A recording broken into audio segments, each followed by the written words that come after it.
Welcome back to Sunrise. Today we've got Mr. Obafemi Olawore, who is the Executive Secretary, Major Oil Marketers Association of Nigeria. Thank you for coming on this morning. Good morning.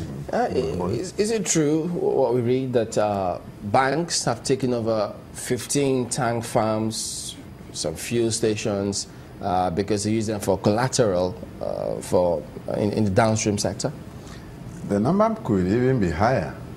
Oh dear. Yeah, because the monies, okay, apart from using some of them as collaterals, some were actually built with loans from bank directly like that, you know. So you have situations where even Amcon is taking over some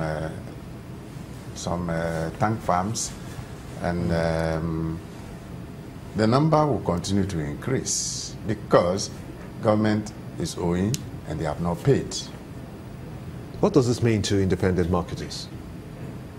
Well, we have a little bit of some shock absorbers, but our other colleagues may not have that. So for them, it's even a bigger problem. It's a bigger problem. When last did you have a conversation with government on this matter? Yeah, we've been discussing with government. I remember we held a meeting in January this year.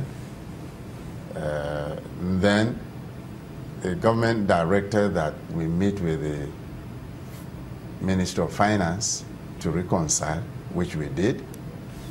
We had another meeting February. We have had some 3 other meetings about May, June, okay, and we got to the point where we had reconciled. We had even given undertakings that whatever we owe government could also be deducted from what government is owing us. But surprisingly, we seem not to be moving anywhere. We got the impression that the figure was first approved by FEC and transmitted to National Assembly. So hopes were very high that by the 3rd quarter of this year we would have gotten our money. Nothing happened. Now we hear that some 5.5 billion has been approved. Which one? For loan? Yes, and we do not know, we don't understand. Nobody is talking to us.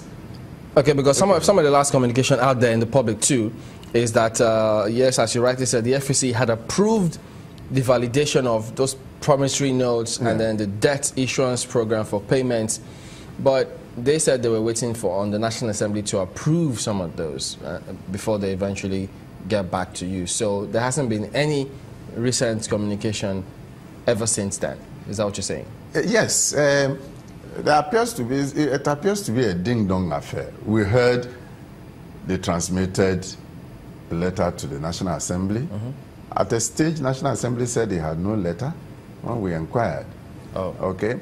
Then we heard they are doing the 1st or 2nd reading, but since then we've not heard anything.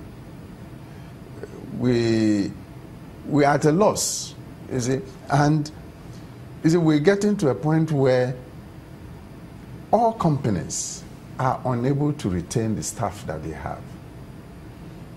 Apart from banks taking over tank farms, even the staff that we have now, we're unable to hold on to them. And we're getting to Christmas. It will be very bleak if we start retrenching. Okay, we know we'll have some issues with the unions, but we might get to that point.